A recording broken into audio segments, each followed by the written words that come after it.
Hi everyone, it's Donna Hagigat, CEO of the Women's Fund of Western Massachusetts, and I'm happy to be with you for another episode of Power Women Hour.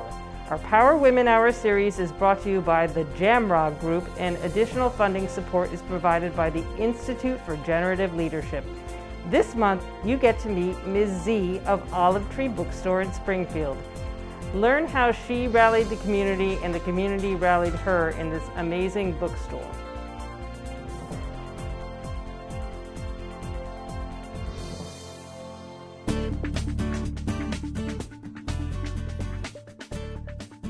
Well, I'm Z Johnson, owner of the Olive Tree Books and Voices bookstore here at 97 Hancock Street in Springfield, Massachusetts. We've been at this location for about 15 years. It is a small business, it's a family business. When I went to college, I took a course called African American Literature, and that's where I learned about a lot of African American authors and etc. And I just found it real interesting because I'm African American. So I thought about, well, maybe once I graduate from college, I'll open up a bookstore so that everybody could be exposed to these authors. I think it's helpful for people to see themselves. You know, I grew up in a community where it was pretty predominantly African American.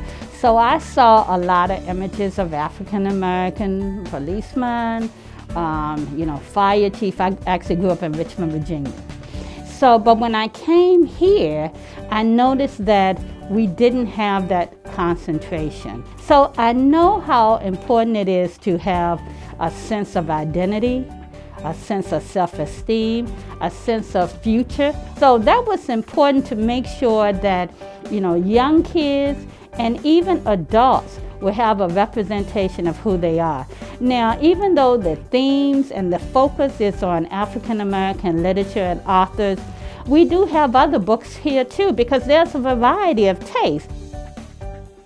Having a community bookstore is really, really important in this community because we are an underrepresented, we are a vulnerable community, and if I could offer something that could really empower children, empower adults, or something that's positive in the neighborhood, that's why I chose to do so.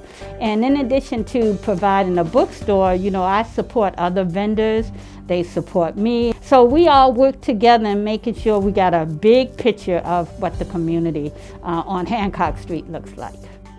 We are a socially interactive bookstore. We had a number of book signings, a number of book readings. People just came in and hung out and, socialized. And when the pandemic happened, of course, that was over. But the community and organizations, again, rallied on my behalf because I was able to take orders by telephone, text, emails, people would drop me a note, I need this book. So it really, worked out that way. Not only that, but we have limited people in the store. So the store is still open, but it's only 3 people at a time. That's maximum. And then we practice mask wearing and social distancing, etc. But we also have curbside service too, where you can call me or text me and say I'm here to pick up, A, B, and C, and we handle that too. So it has been a shift. And I know one of the things I need to do as a business model for the future is really have an online presence. I think that's going to be crucial going forward. And it doesn't mean I can't have both. People come in not just looking for books. People come in for healing. They won't say it. But, when you're talking with someone, you get the impression, or you say, this person needs something more than just selling them a book. So, it is a ministry. A number of times I've said it's a ministry. It's an informal ministry where you come in, you feel safe, and, you have an opportunity to really, really kind of debrief and, just feel comfortable in an environment that is non-judgmental. So it's about service, it's about helping folks, it's about feeling that we can meet a need, and not just with a sale.